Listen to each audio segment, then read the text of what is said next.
tu cherches une bonne méthode pour t'améliorer dans le sport et pour être plus explosif, donc par exemple pour sauter plus haut, courir plus vite, changer brusquement de direction, gagner des duels par rapport à d'autres par la vitesse, par l'explosivité. Alors je te conseille cette méthode en musculation, c'est le contraste de charge. Le but ça va être de faire un contraste, comme son nom l'indique, de charge entre le premier mouvement et le deuxième mouvement. Mais dans les deux mouvements, ça va être de recruter les mêmes groupes musculaires. Donc pour exemple, si tu veux travailler ta qualité d'explosivité sur les jambes pour pouvoir par exemple sauter plus haut, tu veux gagner en détente, mais par exemple tu peux faire un mouvement plutôt lourd où tu vas réaliser des squats, donc par exemple là avec halter, tu vas faire tes squats plutôt lourds, j'aurais pu le faire avec la barre, hop, tu répètes tes répétitions et ce mouvement va te permettre du coup de recruter un maximum de fibres musculaires. Et tout de suite après, tu vas enchaîner un mouvement avec le plus de vitesse possible, le plus d'accélération possible. Donc par exemple, un squat sauté au poids du corps. Et là, boum, tu vas sauter le plus haut possible et répéter entre 3 et 6 sauts maximum. Parce qu'après, tu vas perdre la qualité d'explosivité. Donc ça sert à rien d'en faire 20 sauts.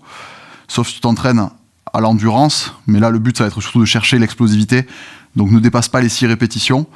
Et du coup, de faire ça, en fait, on piège un peu le cerveau.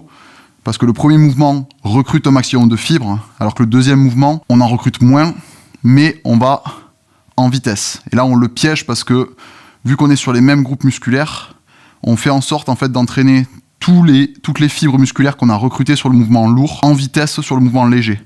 Si on faisait l'inverse, si je commençais par le mouvement explosif en premier, mais le corps n'a pas besoin de recruter autant de fibres parce que le mouvement est plutôt facile. Donc même si je mets l'intention de vitesse, mais le corps va peut-être recruter, je sais pas, 30-40% des fibres, alors qu'avec cette méthode-là, il va en recruter beaucoup plus parce qu'on l'a incité à aller chercher vraiment un maximum de fibres avec le mouvement lourd. Donc évidemment, tu pourrais le répéter sur plein d'autres exos. Tu veux faire le haut du corps et j'en sais rien, tu veux pouvoir taper plus fort parce que tu fais de la boxe.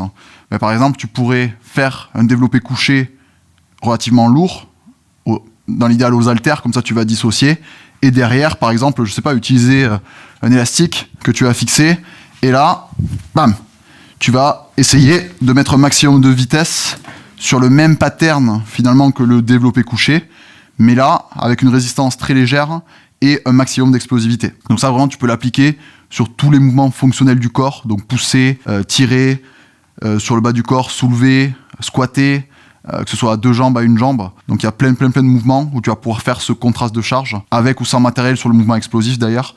Par contre, sur le mouvement lourd, la plupart du temps, tu auras quand même plutôt besoin de poids.